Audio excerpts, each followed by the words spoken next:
المتسابق التالي اسمه أنس عبد الله بن محمد عبد الله، وموضوعه غزة جرح الأمة الذي لا يندمل يوم حريتنا. فليتفضل. السلام عليكم ورحمة الله وبركاته.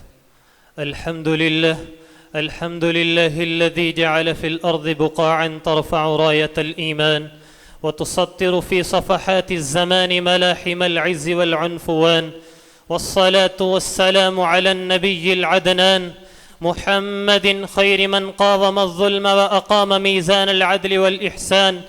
أما بعد، فأعوذ بالله السميع العليم من الشيطان الرجيم من همزه ونفخه ونفثه. ولا تحسبن الله غافلا عما يعمل الظالمون. أيها الإخوة والسادة والضيوف الكرام، أريد أن أتكلم أمامكم حول غزة، جرح الأمة الذي لا يندمل في يوم حريتنا.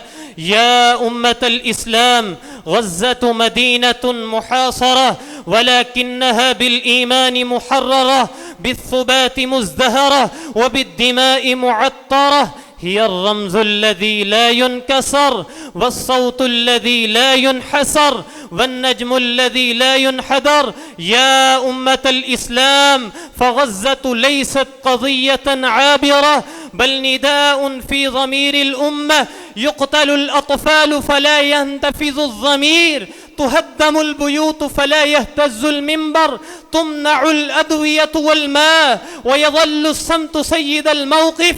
يا أمة الإسلام، إن أهل غزة صامدون تحت الحصار وواقفون على ثغور العزة، لا سلاح لهم إلا الدعاء، ولا معين لهم إلا الله. إنهم أسرى وجرحى، وهم جوعى وعطشى، يفرون من الموت إلى الموت، ونحن اليوم نفرح ونأكل الحلوى والثمار، وغزة تأكل التربة والغبار. نزين شوارعنا باللون والأزهار، وغزة تلون طرقاتها بالدم والنار.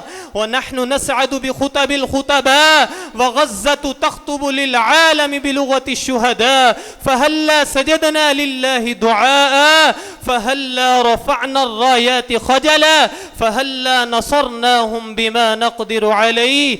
قال الله عز وجل في سورة الأنفال: وإن استنصروكم في الدين وعاف عليكم النصر. وقال النبي صلى الله عليه وسلم: المسلم أخو المسلم، لا يظلمه ولا يسلمه. متفق عليه. أمة الإسلام، غزة أمانة في أعناقنا، جرح في قلوبنا، وسؤال من التاريخ سيسأل غدا: ماذا فعلتم لغزة؟ ماذا فعلتم لغزة؟ ففي الأخير: يا غزة لا الحصار يطفئك ولا القصف ينهكك، فأنت كالأقصى لا تحين ولا تبتدي. لا تحسب الله غافل ساعة، إن كان يمهل فهو ليس بناسي. أكتفي بهذه الكلمات، والسلام عليكم.